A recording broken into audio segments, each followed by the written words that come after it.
Oh man, E3 is cancelled this year! No! But it hasn't stopped all the games companies hosting their own conferences.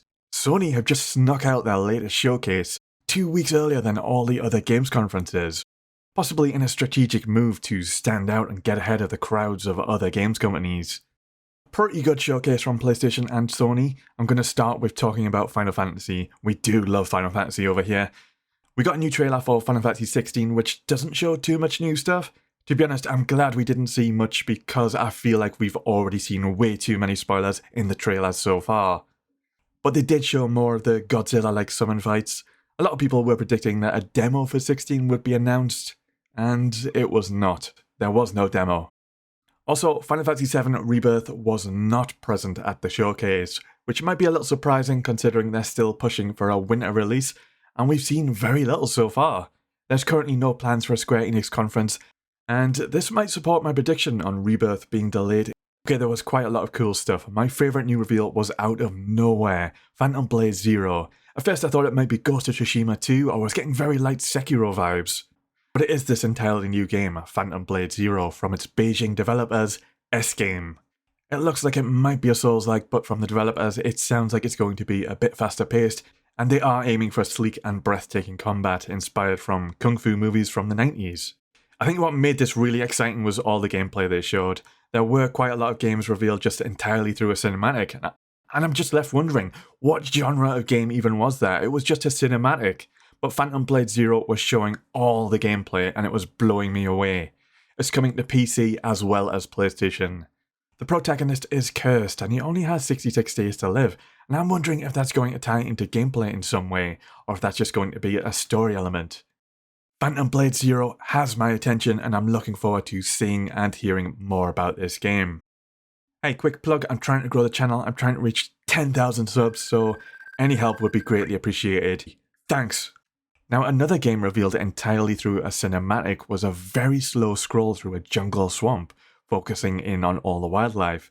I was just completely lost. What is this game? Is this Ants, A Bug's Life 2? Maybe Monster Hunter, but it's too realistic.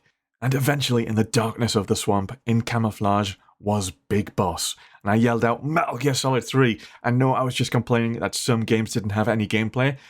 But a cinematic works for an already established series like this. We're getting a remake of Metal Gear Solid 3. Now, doing Metal Gear Solid without Hideo Kojima might be crazy, but the devs claim this is going to be faithful to the original game. Because they have pointed out that the triangle symbol in the title is Delta, and it means change or difference without changing the structure. Sounds good to me. Hopefully, being a remake, I'll be able to get this in my hand soon. Something else I was really happy to see return was Dragon's Dogma with a sequel. I enjoyed the original Dragon's Dogma. It could be a bit janky, but incredible when you're fighting huge monsters. Capcom showed off the RE engine, and it looks like making use of the environment is going to be an even bigger part of gameplay with Dragon's Dogma 2. I saw bridges being destroyed as a trap, and at another moment I saw a mage creating a magical bridge. So really interested to see how dynamic the world is this time, and that kind of magic makes me want to play a mage. While this was revealed at the PlayStation Showcase, this is also coming to PC and Xbox. And one last thing, I hope they do bring back that crazy main menu music they had in the original. That was awesome. Now, Alan Wake 2 was revealed too. PlayStation claimed it was a gameplay reveal, but there wasn't much of that. It was very much cinematic, in-engine and pre-scripted events, but it does look good. Something I don't really like is that Alan Wake 2 is not getting a physical copy, it's digital only. And I'm someone who likes physical copies, so that kinda sucks, especially when I've paid extra for a PlayStation 5 with a disk drive, but oh well. Spiderman 2 was the true PlayStation exclusive that I'm most hopeful for. I got to see Spider-Man in the black symbiote suit, but I was really hopeful we'd see Venom, since he was already revealed in the previous teaser. I think Venom's at his best when he's messing with Spider-Man, but looks like we'll be getting the full origin story of Venom and the symbiote. Well, I mean, I guess they're the same thing. It's a pity the PlayStation stream was 1080p because I couldn't get a full impression on the visuals. They looked a little rough at times. There was plenty of VR stuff for the PS VR too.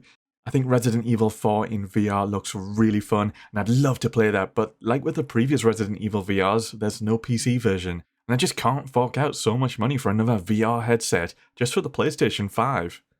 Bungie revealed a cinematic for Marathon 2. It turns out this is what Bungie did before Halo, and I've personally never played the original, but I've been looking into it. Just the fact that Bungie were the guys behind the best Halo games, I'm always willing to give them a chance. Now, Sony and PlayStation own Bungie, so it's going to be interesting to see whether or not they still bring Marathon to PC and Xbox. And yeah, a quick little update, it is coming to other systems.